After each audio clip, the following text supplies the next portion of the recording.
Hi, and welcome to Voice with Julia. Today I want to talk a little bit about how to release the sound, and especially in regards to releasing the tongue. So on my channel, I talk a lot about tongue position, and this is because this is a topic not that we should focus on solely when we sing, but it's a topic that actually is misunderstood and sometimes implemented incorrectly or brushed away altogether.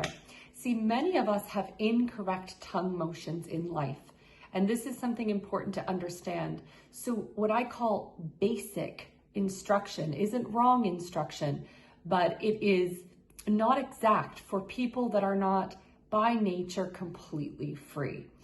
And this can be because of a tongue tie. This can be just because of the language that you speak or how you hold your voice in regular life. It is not a statement on you as a singer. It's just a statement of what condition does the body come to in your singing. So this is kind of for that.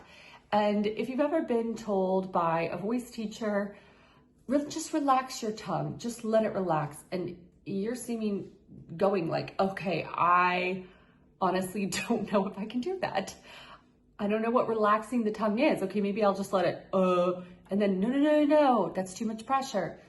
So a lot of things need to be broken down. Now, what we mean by a relaxed tongue in basic instruction is basically that we need to find the way that the tongue can release forward and the larynx can release down. So they're moving in contrary motion. This is really, really important. When you think about how the tongue should move, it must move in contrary motion to the larynx. Now, just like any stretch, you can overstretch and create tension, or you can just create space. And that's what we're looking to do. Now, if you want to go more rigorous with this kind of training, which I believe some people, this is really worth it to go a little bit more rigorous, but this should be done with guidance. This should not be done, just trying this on your own because you could go too far. But I do think that a lot of people need a little bit more extreme stretching in regards to this particular function. So when we're talking about stretching the voice, we can sometimes exaggerate emotion in an exercise that we're not going to do when we sing. Okay, so here's a couple exercises that are really good to find this. So the first thing we want to do is maintain the open throat sensation, which is kind of this yawn sensation. So if you can just kind of feel that you're relaxed and you can feel your lowest set point. Okay, so you feel that sensation. And with just like a little bit of yawn to that, but still in a low register, not up here, because we don't want to start hiking these muscles. So just feel this, kind of yawn, okay? Now, I want you to feel at the mid portion of the tongue is kind of like doing this, sort of moving a little bit like this. Okay, so this is going to be our basic motion for this exercise, and we're going to go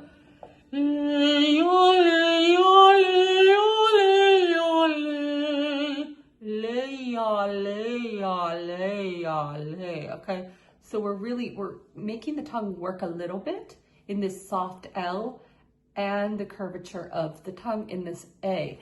Now, when we go to ah, we don't want to drop that position. So it shouldn't be a, ah. It should be a, ah, a, ah, a, ah, a, ah, a, ah, a, ah.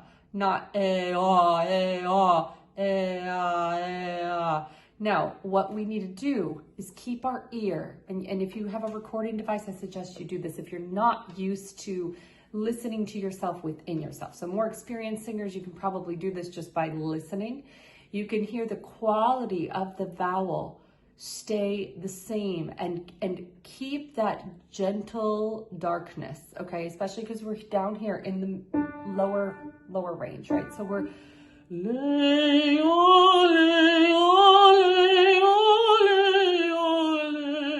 now what you're going to try to do is see if you can get a little bit more stretch. So what you don't want to do on this exercise is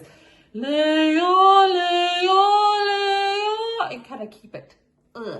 No, you want to find the stretch, the pharyngeal stretch, that open-throatedness while you're stretching the tongue at the same time. So they're two different motions, contrary motion. So we'll try this again.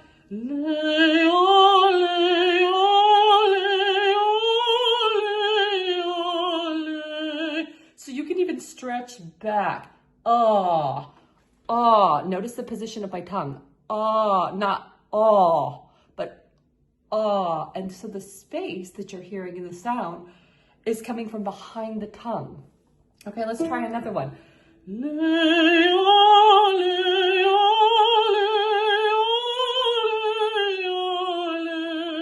When you open, feel that your jaw kind of melts down and back this way, gently. If you feel like anything's getting tense, move it. Okay, move your jaw side to side. You could even move your tongue. I know it's not going to give vowel clarity, but it's good. Like you can do.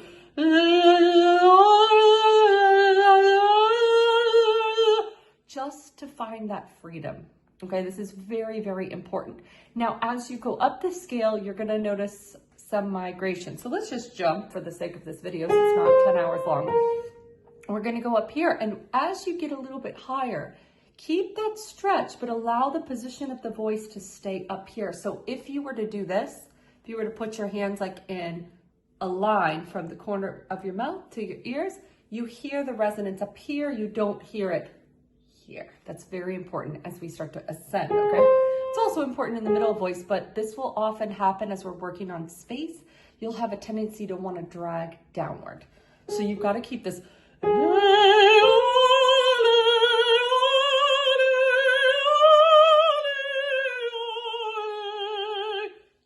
that gentle feeling so the throat is open and the tongue is gently released forward, okay? But you're not insisting, you're not pulling it. This is really important. Do not pull your tongue. Now, that being said, if you really have habitual problems with the tongue pulling down, you may need to pull the tongue for some time. But the check that you can do, this is really important. You're going to check for hardening of the tongue right here. So if you suspect that your tongue's a problem, you're going to feel it right away. If you please always place your forefinger on the chin and then your thumb. And the reason I say this is because if you know anything about physics, push and pull, if you start just doing this, this muscle, the cervical spine is going to get tense and push against it. So in order to provide counterbalance as you're massaging this root tongue, you need to give yourself equal pressure here so you're not tightening at the base of the skull. So please always make sure thumb and forefinger here. So if you feel hardening as we do this, gently massage it out. If you feel a real aggressive push down, go back to the pitch point, go back down here.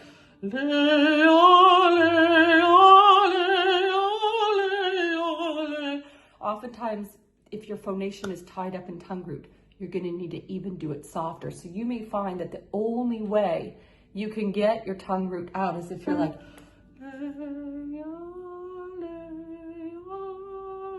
that's fine for now.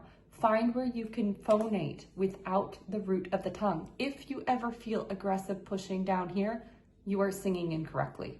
Okay, that is for sure. So even if you're making the most glorious sounds, always check for tongue root pressure because it can cause injury.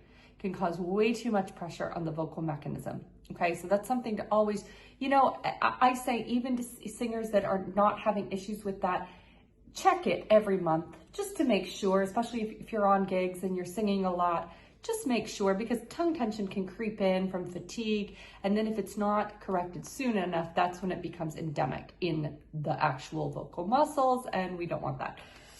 So as you go up, now this is for people that are not really having this issue, but the tongue still wants to be kind of unruly, right? So you're gonna feel this sense of stretch as you ascend and then the vowels neutralize. So you've got this.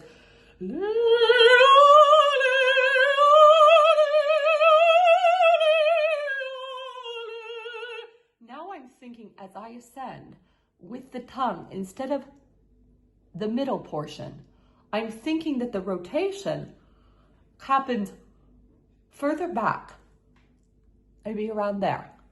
And it can, inside, not, don't show me your tongue. Don't go, but, so you're feeling it more than showing it, if that makes sense. And that's going to happen more and more as you ascend to the point that there might come a point in your range where the tongue is not necessarily up, but you're still maintaining that thought of release, and this is important. So this brings me to my last point, is that no matter what kind of tongue work you're doing, the tongue should remain soft. So when working these positions, unless you have two things, habitual pulling back down of the tongue, that's one reason why you would want to go more aggressive on insisting on a tongue posture. Number two is if you have this push down with the root of the tongue. And often those two things that I just mentioned, they go hand in hand. So this is really important. If you have those things, you need to be a little bit more mechanistic with your tongue posture. And that means in a period of time, you may not get your ideal tone quality, but you have got to train the root of the tongue out of the mouth. So that may look something like holding up your tongue for a month or so, where you're, it doesn't sound very good, but you're teaching the muscles inside that they don't phonate with that extra pressure, okay? So gauge where you are. You can tell if you have root of tongue tension or if you're singing where the tongue's pushing like that down into the back of the throat. And yes, it is possible to sing and have a loose tongue. So they're not always together, but oftentimes they are. So just watch out for those two things and keep working, no matter where you are, even if you don't have tongue tension per se, we can always keep working for this idea of freedom. As you go to the top, the bass feels like a but not but so that there is that kind of release that you can go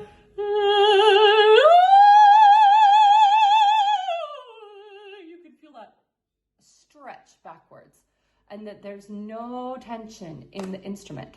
Okay, so try out this exercise and try out these concepts as you're working.